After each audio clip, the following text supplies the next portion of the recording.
Ladies and gentlemen of Knucklehead Nation, welcome to my Chris Eubank versus Conor Benn post-fight live video. Wow, what an epic fight. What a way for the stars to align for the boxing world.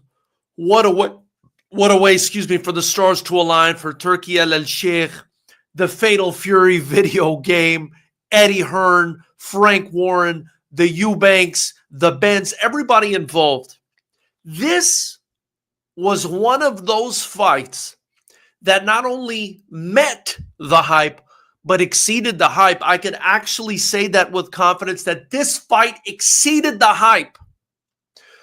All the buildup, all the trash talk, all the shenanigans, eggs being broken on people's face, people getting stared down, people getting attacked, whatever you want to say, whatever happened. This was by far one of those fights that met and exceeded expectations, and the judges, in my opinion, got this one wrong. I want to preface this by saying that I thought that this fight was a 50-50 fight. I didn't make a solid prediction in the prediction video, but gun to my head, I would have said Chris Eubank just based on his size. Now, what was pulling me in the other direction? Was the fact that Conor Benn is such a savage and he's so young, and you saw that youthful energy, that youthful violence in this fight. That's what kept him in this fight despite a massive size disadvantage. Also, I didn't think Benn looked as sharp as he typically did when he's more active. I do think inactivity played into it a little bit. I actually scored this fight 114, a draw. I believe the judges scored it 116, 112, all three to Chris Eubank, because they were focused more, and I believe it's incorrect to do so, but they were focused more on volume. They were not focused on the effectiveness of the punches, which is what we're supposed to be scoring on when we're scoring a boxing match.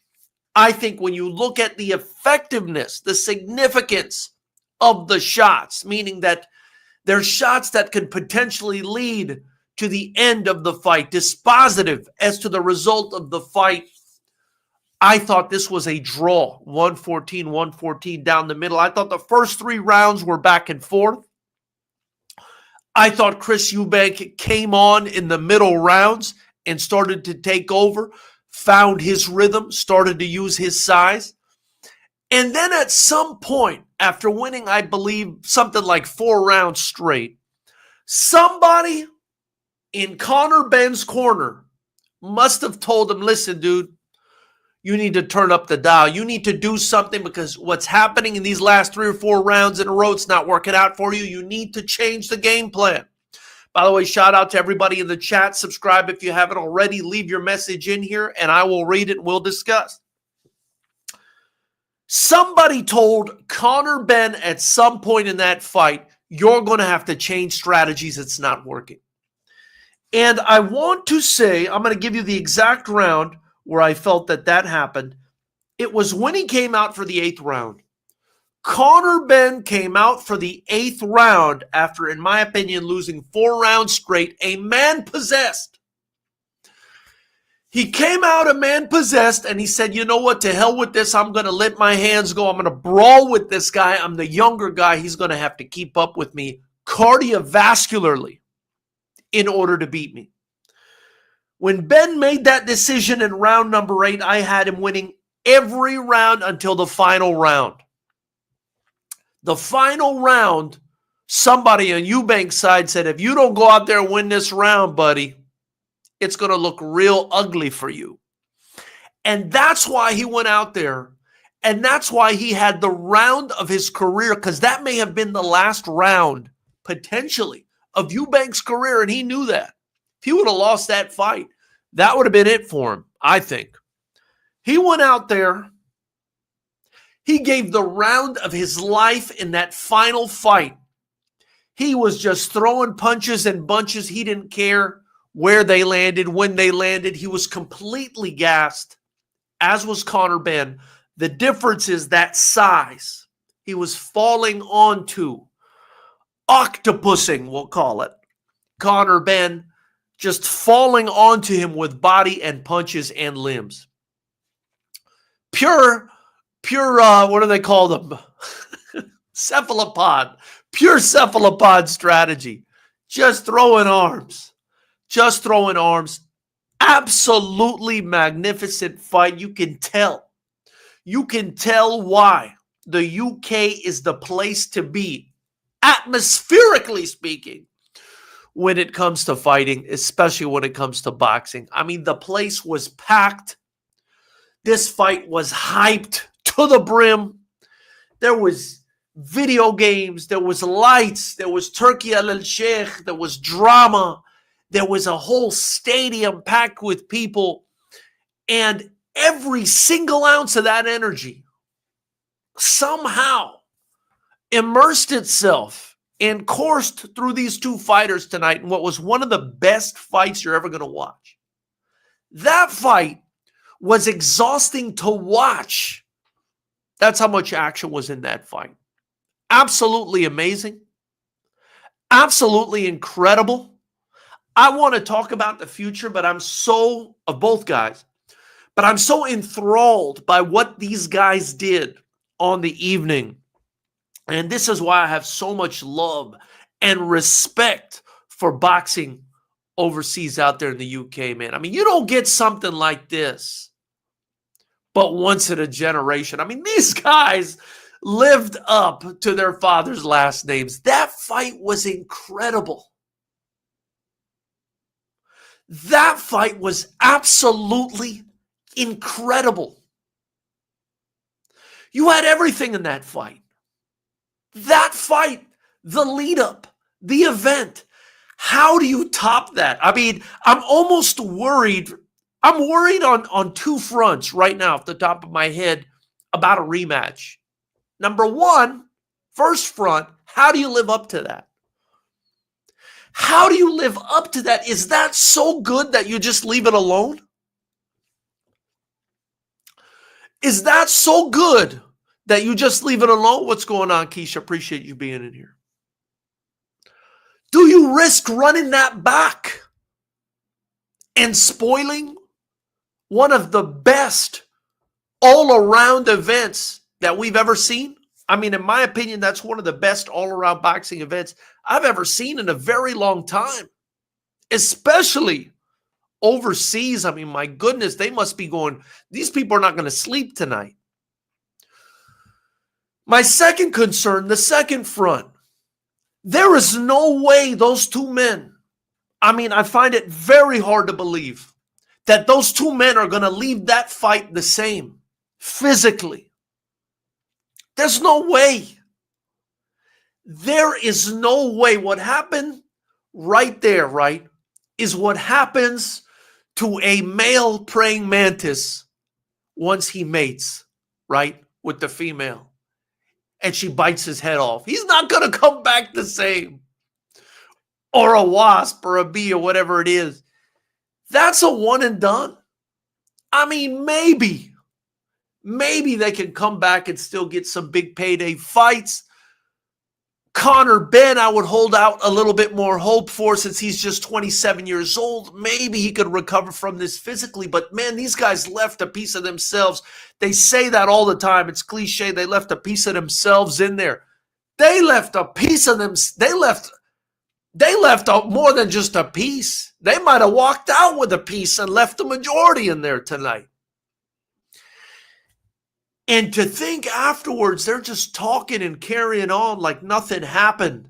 Like they didn't just fight with not only every ounce of their being, but every ounce of their father's beings, because they're sitting there and they know their dads are sitting cage side, especially Eubank. You know he was going through some emotions with his father potentially not showing up. And for them to fight the way that they did, I mean, my goodness, that's generational.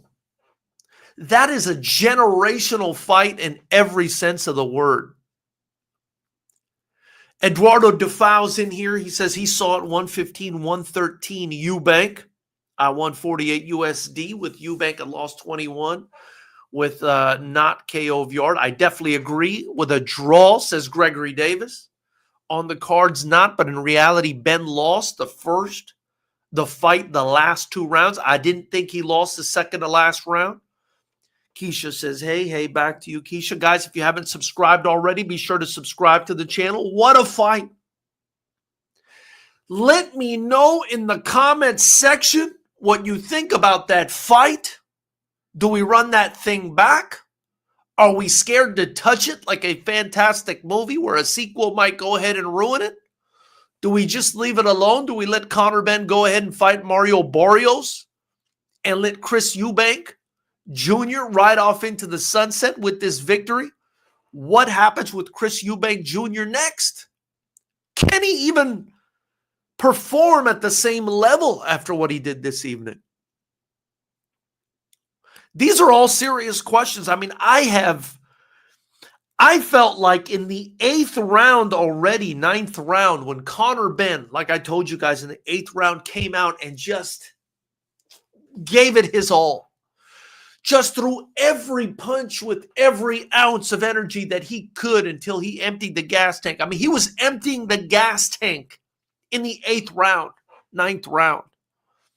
How did these guys empty the gas tank in the 8th and 9th round and continue going that way to the 12th round? Fighting is in these guys' DNA. This was a DNA fight. This was a generational DNA fight where you had to dig into your ancestry and you had to absorb that energy from your father sitting ringside in order to perform at that level. That was nuts. That was absolutely nuts. I don't know. I'm a little bit hyped about that fight. Forgive me. I've been thinking about this fight for a while. People have been thinking about this fight for a while. This is one of those fights, unlike the Mayweather-Pacquiao fight, which they allowed to age too much, right? And it went from being a finely fermented high-quality wine or whiskey to just being a moldy, more tired version of the original. This thing was aged perfectly. This fight was aged perfectly. They were supposed to fight, and then there was the whole, accusations of performance-enhancing drugs for Conor Benn, and then it got delayed, and then all the trash talk back and forth, and Eubank alluding to the fact that, this guy's a cheat, and how, it's just going to be hard. It's just going to be a hard fight to emulate. It's going to be a hard situation to emulate. It's going to be a hard fight to beat. I do want to see a sequel. Part of me does want to see a sequel, but my goodness, how does a sequel live up to something like that? I mean, that's like, man, you got to hope for The Godfather 2. You got to hope for The Godfather 2, man, because that was absolutely insane. My God, I need to get out to the UK for a fight. If that doesn't make you want to get out to the UK for a fight, then that's just crazy. Eduardo Defoe says, I think that Eubank won't fight below 163 pounds. Again, that's the other thing. That was part of the reason I saw this fight being 50-50. And I was right in my own opinion, right? 50-50, and I scored it a draw. To me, this fight was a draw. And the fact that nobody saw it for Ben or even a draw, that they all scored at 116, 112 is a little bit of a disappointment for me. 4 rounds, Eubank won by 4 rounds. Again, I think that's only possible if you're scoring this thing on the amateur scoring system where you're looking for volume. Touch me and I don't touch you back. That's what you're looking for. You weren't looking for hard shots, effective shots, significant shots. That's not what you were looking for if you scored this 116, 112. This was not 116, 112. This was 114, 114, or something real close to it. And I think it's disheartening. It's disheartening, and maybe we do need to break out the AI judge at some point, the one that they had at the Usyk versus Fury rematch, because 116, 112 in this situation is the ugliest thing, the only flaw, the only fault to come out of this entire event. It's the only fault, hear what I'm saying, to come out from this entire event, from the moment it was announced to the lead up, to the controversies, to potential PEDs, to eggs, to Eubank paying for people who, didn't get paid the first time around, to the fathers, to the familial drama, to the actual fight itself, to that massive crowd. The only fault, the only fault is that 116, 112 card. Absolutely ridiculous. Just ridiculous. Shout out to Don Madrazos. He says, great fight. Absolutely incredible fight, Don. Absolutely incredible fight. He wants to know, is there a link to join the show? Let me see if I can invite you on here. Let me see if I can invite you on here briefly.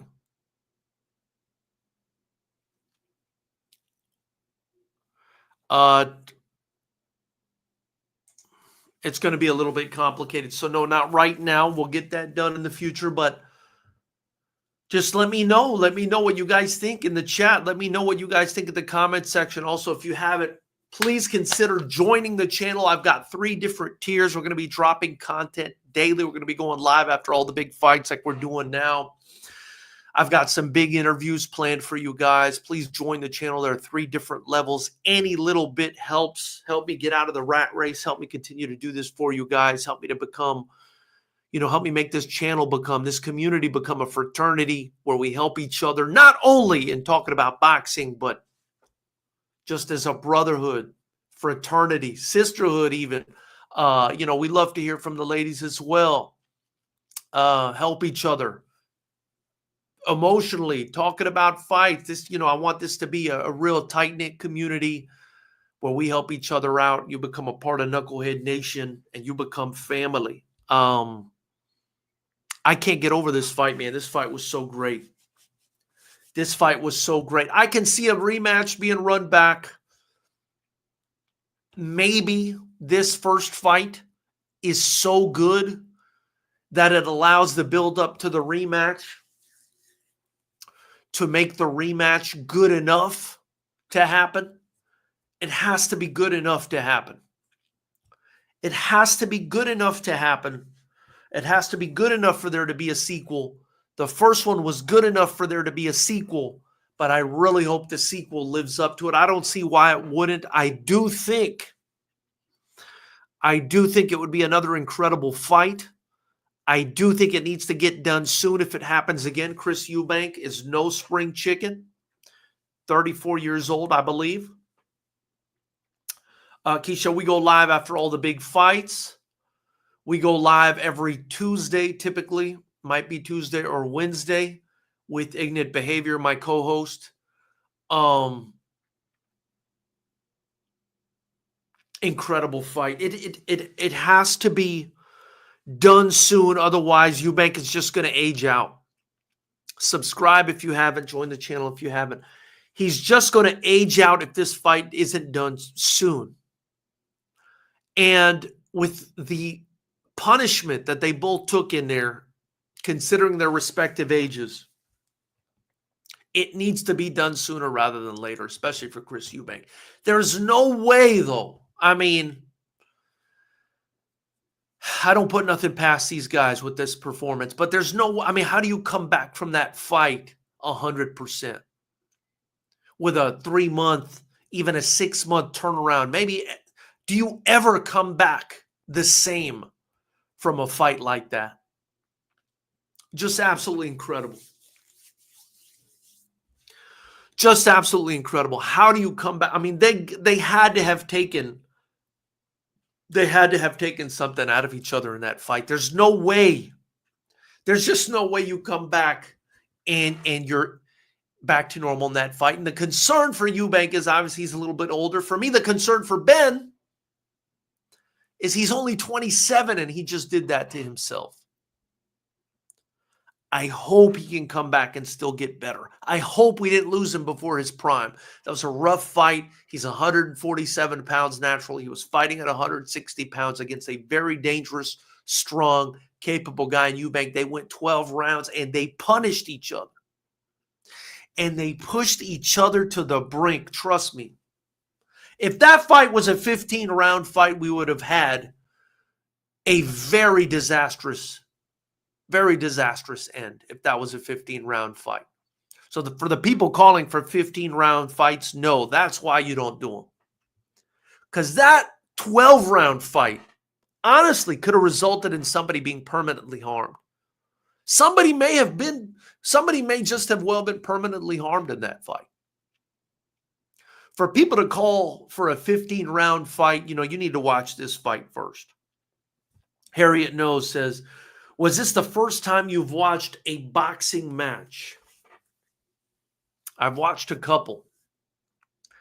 And I even promoted kickboxing in the United States and was the best kickboxing promoter, I would argue, for the last 7 years, almost 8 years. But I appreciate the comment. And I know when we sit behind a computer screen, we feel like we have a spine when many times we don't. Don Madrazos says, Eubank looked like his jaw was broken. Dude, he was swollen from here. He was swollen from there. He had a big, nasty cut on him. I'm impressed. By the way Ben looked. I mean, he didn't look like he took too much damage by me, but he ate a ton of shots in that fight. He definitely took some damage in that fight. What a fight, man. They need to run it back, or they need to give Ben Mario Barrios. We need to see more of these guys. These guys are amazing. We need to see Ben. Probably, if he's not going to fight Eubank, he's definitely earned something. I mean, but it's going to be hard. People are going to say, oh, he lost his last fight. Why are you allowing him to fight Mario Barrios for a title? But I think people need to keep in mind, he's a natural 147-pounder. He's a natural welterweight. He shouldn't have been fighting 160. He shouldn't have been fighting at 160 anyway. Georgia trolls have no spine. It's all to the good. Harriet is entitled to say what he or she thinks, but I'm also entitled to say what I think. Subscribe if you haven't already. Join the channel, 3 different levels. This is Knucklehead Nation. We are a boxing fraternity, but we're also a brotherhood. We're a fraternity. We look out for each other. We talk to each other. You could reach me on Instagram anytime. We're here for each other. We're here for each other in every way, not just to talk about boxing, but to back each other up, support each other in a society that's quickly falling apart. We are here to back each other up. Incredible fights, as dynamic entry. Both fighters went all in. Dynamic. Absolutely. I mean, that's what you call going all in, right? That's what you call emptying the gas tank. That fight was the personification of emptying the gas tank. I mean, I've really never seen anything like it. Fighting for the family sure brings out a different beast. Dude, they were fighting for legacy, family legacy, not just their own family legacy. They were fighting for surname legacy. Dynamic, absolutely wild, man. Absolutely wild. Guys, tell me who you think they should fight next. Should they run the rematch back after an incredible fight like that? Should Ben go back down to 147 pounds and fight Mario Barrios for a title? How much does Eubank have left? I mean, isn't he 34 years old after a fight like that? It's absolutely insane. Don Madrazo says rematch. I wish we could see effort like this in more fights. I could feel it. Incredible. They're doing something out there different in the UK, man. They just have more of a passion for boxing, man. And I think it's because they didn't go down the sort of, I hate to call it this, but the Mayweather route of A-side versus B-side fights, trying to preserve your undefeated record, man. They throw the best two dudes out there to fight each other all the time. All the time. Eddie Hearn, big shout out to him. He's been doing that forever. I feel like Frank Warren does that as well. Turki Al-Sheikh is involved as well. He's going to want to see the best guys fight each other. That fight, 116-112, is a disaster. That fight was 114-114 in my book. Drop your scorecards. Let me know what you think. Let me know what you thought the score was in this fight, who you thought won. Once they discover how good the fight was, they'll rematch. I don't think they're getting this May 3rd or May 4th. Absolute insanity, man. Absolute insanity. Look forward to Billy Joe Saunders versus the Pouncer, the next Jake Paul undercard. That'd be a great one. Did you guys hear Jake Paul's supposed to be fighting? I don't know. I think they said Tank Davis versus Jake Paul or something like that. I mean, Tank Davis really needs to focus on Lamont Roach. I thought he lost that fight. I thought that should have been scored a knockdown. When Tank went down, he lost that fight. And, he needs to really focus on his own stuff. Don Madrazo says, I gave it to Eubank by 1 round. That's totally acceptable. I had it a draw. But I think 1 round either way is acceptable. But 4 rounds? All 3 judges? For Chris Eubank? You were scoring this. If you had it 4 rounds for Eubank, you were scoring this as an amateur fight. You were scoring for volume. That is not what we score for in a professional boxing bout. This is pugilism. We do not score based on volume. We score on big shots landing, significant shots landing. I thought it might have been a draw. It's very close. I had it a draw, 114-114. I thought Eubank won the last round. I thought Ben won the 4 before that. I thought Eubank won the 4 before that. I thought Ben won a couple before that. Eubank won 1 before that. I mean, another great aspect of the fight was the just constant momentum shifts. And, I thought middle of the fight till the 8th round, I thought Eubank's running away with this. Eubank is just going to run away with this thing. Ben just doesn't have an answer anymore.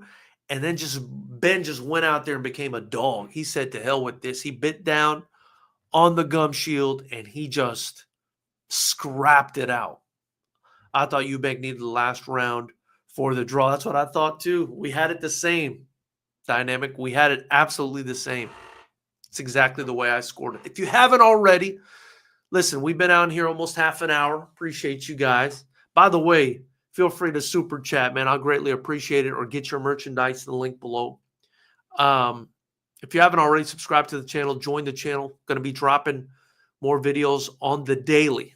And we're not just going to be talking about boxing. We're also going to be talking about a lot of this stuff going on in sports, right? I'm going to be starting to touch on with my co-host, Ignite Behavior, who's absolutely amazing and hilarious. You guys will love him if you've tuned into the podcast.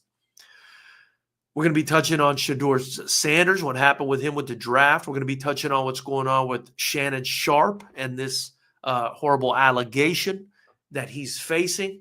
We're going to be talking about sports in general. We're going to be expanding the network a little bit. And, of course, we're going to be helping each other out. This is Fightersrep. This is a fraternity. This is a brother/sisterhood. If you're a cool person, you're a respectful person, you're into growing your brand, you're into, the fight game, you're into sports, this is the spot for you, man. A place to come together, talk about sports, especially fighting and boxing, and just, have a drink and get together and go live every once in a while. If Eubank lost, it's game over. That's what I thought. That's what I thought, appearing in the lift with Eubank Jr. Amazing, just amazing. They did it all from A to Z on this one, man. From A to Z on this one, and it just came together. And I would argue you're going to have a hard time. You're going to have a hard time outdoing the sheer boxing chutzpah, the sheer boxing ganas, just the boxing juice surrounding this event, you're going to have a hard time. You're going to have a hard time outdoing it. Subscribe to the channel. Join the channel. Been on here over half hour. I'm out. But remember to tune in. We're going to be dropping content daily. Reach out if you want. We got polls going on now on Instagram as well. We're going to be doing all kinds of polls and stuff too. I look forward to hearing more from you guys. You guys have a fantastic rest of your day. What a fight. Appreciate you guys.